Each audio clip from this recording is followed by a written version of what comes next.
These are live pictures of West Texas Van Horn and Blue Origin's launch pad, New Shepard 38. Let's listen in. We're braced for liftoff. 6, 5, 4. Command is start. 2, 1, 0.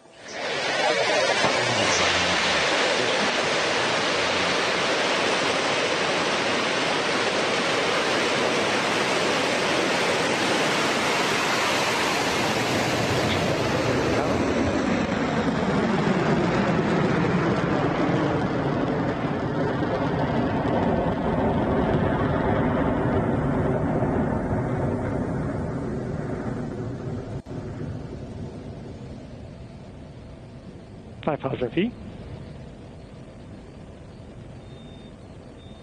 Crew capsule passing 11,000 feet. All right, New Shepard has cleared the tower. Limiting. Take a look on your screen. On the left-hand side of the screen, you'll be able to follow along with our telemetry, giving you altitude and speed. And then on the bottom right-hand side of the screen, you'll be able to see how far we are into NS-38's flight.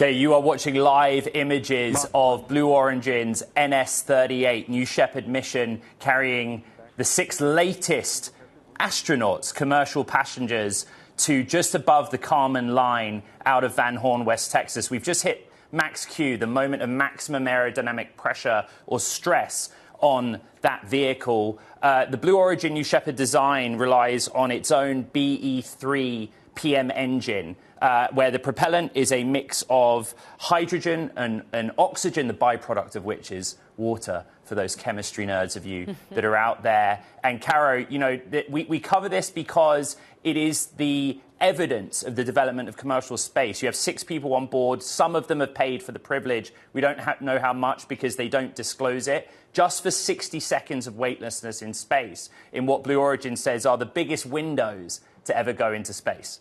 And by now, this is almost becoming regular, and 90 humans above the Kármán line have been flown by Blue Origin thus far, right? So we're starting to see the cadence build up. And where does that push Blue Origin in terms of its next steps in commercialization?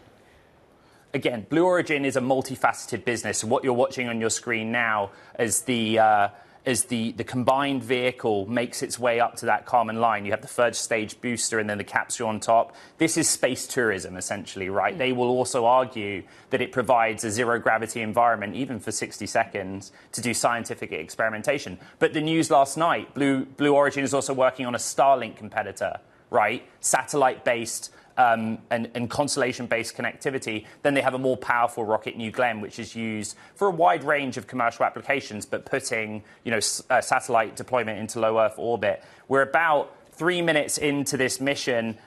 We expect that the separation to happen imminently, and then what you have is that 3 minute 30 seconds mark, Caro. Those 6 passengers go to the Kármán line, which is the kind of recognized boundary of space, where they'll get out, undo their seatbelts and float around looking out of the window. And again, some of them paid hundreds of thousands. We don't have a specific number for the privilege of doing that. Yeah, and some of the names might be known to many. Tim Drexler, for example, but a lot of entrepreneurial names. Some obstetricians are in there, but we've got Tim Drexler, Linda Edwards, Elaine Fernandez, for example, among the 6 that are currently in that capsule. And there was a slight delay to it. We understand that there was sort of unauthorized personnel in the line of the rocket as to why it was pushed back that little bit on the day. But talk us through the risks, if any, of what has become standardized practice. Every launch that involves human payload, humans on board, is a risk. The hold on this case, the delay, if you like, was because of unauthorized personnel on range, but that is a very wide radius. You have to control both the airspace and on the ground, subject to ITAR restrictions because it's a rocket at the end of the day. The view that you're looking at is just switch, right? So you can see those 2 white dots if you squint and you look very closely. One is the capsule and one is the booster that's kind of rapidly coming back down to Earth. And what will happen very, very soon, because we're at the 4 minutes, 30 second mark, is those inside the capsule, the 6 of them, will get a 1 minute warning where they've been through this training process. where they'll buckle themselves back in. And then it's good old-fashioned rocket science, where the flat bottom of the capsule and Earth's gravitational pull brings it back down into Earth's atmosphere, and we can kind of go from there.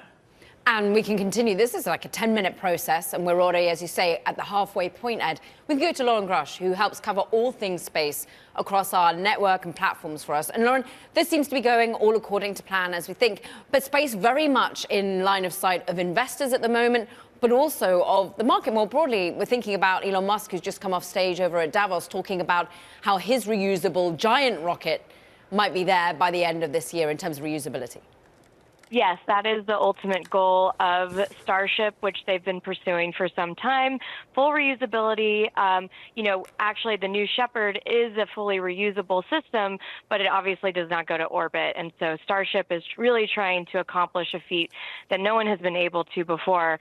And Elon just said that they hope to get to full reusability sometime this year. That would be a major accomplishment if they can make it happen. And we'll obviously be keeping an eye out on those Starship test flights, which are always so fun. But yeah, that will be a big moment if they can make it happen. We got Bloomberg's Loren Grush. She leads our coverage on space. And on the left-hand side of your screen, we got the downward camera on the New Shepard booster as it returns down to Earth. We're about 6 minutes in, Loren. Booster descending, and then the capsule any second will start descending. By the way, peaking at like 4 to 5G on the way around. Kara and I were talking about how we carry this right because it's an expensive endeavor for space tourism, but Blue Origin's business, as we see that booster coming down, is multifaceted. What's the big priority for Blue right now? Well, it actually comes at a really interesting time. They just announced the third upcoming flight for their New Glenn rocket. That's their much larger orbital rocket that they've launched twice now and successfully landed on a barge on that second flight. Now, New Glenn is not fully reusable. The second stage, the upper portion of the rocket, does not come back, but they were able to achieve that partial reusability with the second flight. So they're really getting into full swing with their launch business. And so hopefully, just as these New Shepard flights are becoming routine, New Glenn flights will become routine as well. And we have at this moment the booster landing. We'll see if they note it successfully at 7-minute, 10-second mark. It's going to make for a beautiful picture. Ed, just talk us through the complex nature of a booster landing. Well, booster falls, three fall through the air using air resistance physics. Then it ignites that BE3 and smoothly touches down. A little needle in the haystack landing a pin in the middle of the West Texas desert kind of moment, Kara. Isn't it just? So there we are. Booster touchdown is hit at the moment. We're T plus 739.40, let's call it. Capsule reacquired comes at 8 minutes, Loren. And all of this is being, remind us, financed how? People are obviously paying their way to a certain extent. We don't know exactly who. But this is still VC-backed, very much the endeavor of Amazon founder Jeff Bezos. Right. I mean, as you mentioned before, passengers pay some undisclosed sum to fly on these flights. But yes, I mean, Blue Origin is by far very big passion of Jeff Bezos, and he has been primarily the funder of the endeavor for some time now. Obviously, the goal is to move away from that system, to have more and more customers, and to eventually become a profitable business. You know, that's through satellite contracts, launch contracts, things like that. Right. And then also Blue Origin just announced a new mega constellation to be a competitor to Starlink. So they have a lot of different revenue streams coming in, hopefully soon. Loren, we just saw the drogue chutes and then the main chutes deploy on the New Shepard capsule on its way down. Now it's chill. You're just floating. And by the time you booster landing speed like 6 miles per hour. So we will wait for that over the course of the next 2 minutes to ensure that the capsule lands safely. You just talked about the business of constellation-based satellite. We talked earlier in the conversation about Blue Origin's efforts, that news last night. We also are trying to keep on top of Elon Musk's appearance at Davos, which you and I were both tuned in for, right? He did talk about Starship and some of the broader kind of academic questions around space-based data center. As best you can, just give us a summary of that while we await the Blue Origin capsule touching down.